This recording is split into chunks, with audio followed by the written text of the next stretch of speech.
दोस्तों, महादेव जी की बात करते हैं कि जब हम शिव गुरु से जुट गए हैं, शिव चर्चा में जुट गए हैं, तो इसमें नहीं हम जात पात देखते हैं, नहीं साफ सुथरा देखते हैं, नहीं कुछ देखते हैं। जैसे मेरे महादेव जी देखते हैं कि बिना नहाए धोआए अपनी जैसे माँ अपनी गोद में बैठा लेती है, उसी तरह से मेरे महादेव जी अपने गोद में बैठा लेते हैं, कुछ नहीं देखते हैं। इसी तरह से हम लोग शिष्या भाई गुरु बहना के बन के रहना चाहिए, एक अपने जैसा परिवार जैसा, ताकि हम लोग आगे बढ़े और आगे चलाएं महादेव जी की, हरेंद्र भैया नीलम दीदी के दिए हुए सूत्र को हम लोग पालन करें और आगे महादेव जी की कृपा से चले हम लोग।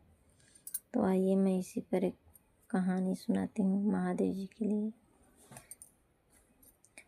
कहते हैं दोस्तों कि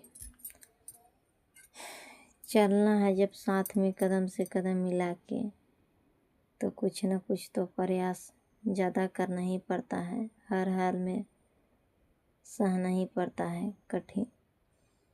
कहते हैं कि एक राजा साहब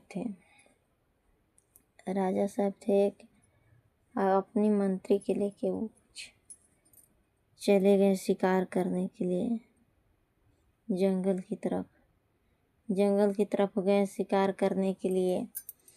तो उनको जाते जाते मतलब ढेर दूर चले गए कि इतना दूर गए कि उनको आते समय शाम हो गया और उस समय लाइट बत्ती नहीं चलता था, से उनको जंगल में कुछ पता नहीं चल रहा था कि किधर जाएं कहाँ से जाएं।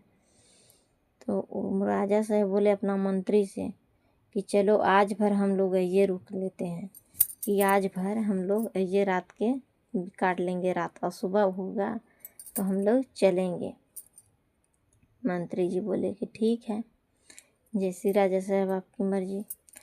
बोले कि ये रह गए रात भर। तो एक चिड़िया और दो चिड़िया थी आपस अलग अलग पेड़ पर। एक का चिड़िया दो गो पेड़ पर बैठल थी, एगो इस पेड़ पर एगो उस पेड़ पर।